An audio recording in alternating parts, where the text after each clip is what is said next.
বেগম খালেদা জিয়াকে অসংখ্য ধন্যবাদ জানাচ্ছি। আমি মনে করি দেশপ্রেমিক রাজনীতিবিদদের তালিকা করলে ওনার নাম অবশ্যই সবার উপরে থাকবে বলে আমার দৃঢ় বিশ্বাস। এই বেগম খালেদা জিয়াই বলেছিলেন গোপালগঞ্জের নাম পাল্টে ফেলা হবে। কারণটা কি? একজন নারী, একজন দেশপ্রেমিক রাজনীতিবিদ কতটা দূরদৃষ্টি সম্পন্ন হলে এই কথা বলতে পারেন চিন্তা করে দেখেছেন? তিনি জানতেন এই আওয়ামী লীগ কোনো বাংলাদেশপন্থী রাজনৈতিক দল নয়, এটা হচ্ছে ভারতের একটা এক্সটেন্ডেড শাখা বাংলাদেশে, যারা ভারতীয় আধিপত্যবাদ, মোদির আধিপত্যবাদকে বিস্তার করার জন্য এই দেশে রাজনীতি করে। এবং এই যে গোপালগঞ্জ, এই গোপালগঞ্জ হচ্ছে এই ফ্যাসিবাদের হেডকোয়ার্টার। তিনি জানতেন।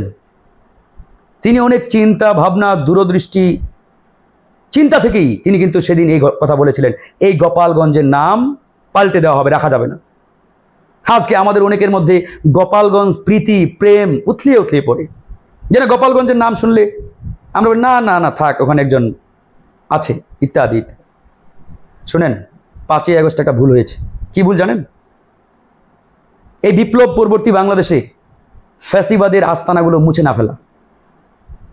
আপনারা বলতে পারেন যে ওটা তো অমুক তমুক, যে জায়গায় গিয়ে ওই আওয়ামী সন্ত্রাসীরা বাংলাদেশকে ধ্বংসের শপথ নিত, ভোট চুরির শপথ নিত, জনগণের বুকে গুলি চালানোর শপথ নিত, কিয়ামত পর্যন্ত ক্ষমতায় থাকার স্বপ্ন দেখত, শপথ নিত, আপনি সেটাকে কিভাবে পবিত্র ভূমি হিসাবে চিন্তা করেন, কিভাবে পবিত্র স্থান হিসাবে চিন্তা করেন বলেন তো ভাই?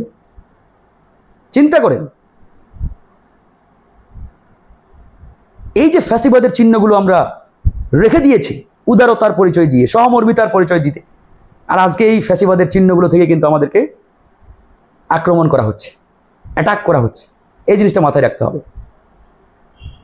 বিএনপির অনেক দোষ ত্রুটি ইত্যাদি আছে, আমরা সমালোচনাও করছি, কিন্তু বিএনপির মধ্যে হাজার হাজার বাংলাদেশপন্থী দেশপ্রেমিক নেতা আছে, কর্মী আছে, এটা অস্বীকার করা যাবে না। জামাতের মধ্যে লক্ষ লক্ষ হাজার হাজার দেশপ্রেমিক নেতাকর্মী আছে, ইসলামী আন্দোলনের মধ্যে আছে, গণ অধিকার পরিষদের মধ্যে পুরোটাই কলিজা দেশপ্রেমিক, অন্যান্য দলগুলোর মধ্যেও আছে।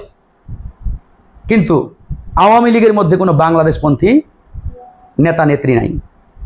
যারা আছে তারা ইন্ডিয়াপন্থী, ভারতপন্থী, ইন্ডিয়া প্রেমী।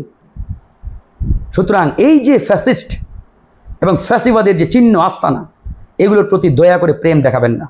খালেদা জিয়ার সুরে কথা বলেন, গোপালগঞ্জের চিহ্ন মুছে ফেলতে হবে, না হলে টুডে ও টুমরো সবাই ক্ষতিগ্রস্ত হবেন, 100% হবেন। আমি একবারে স্পষ্ট করে আজকে বলে দিয়ে গেলাম, রেহাই পাবেন না।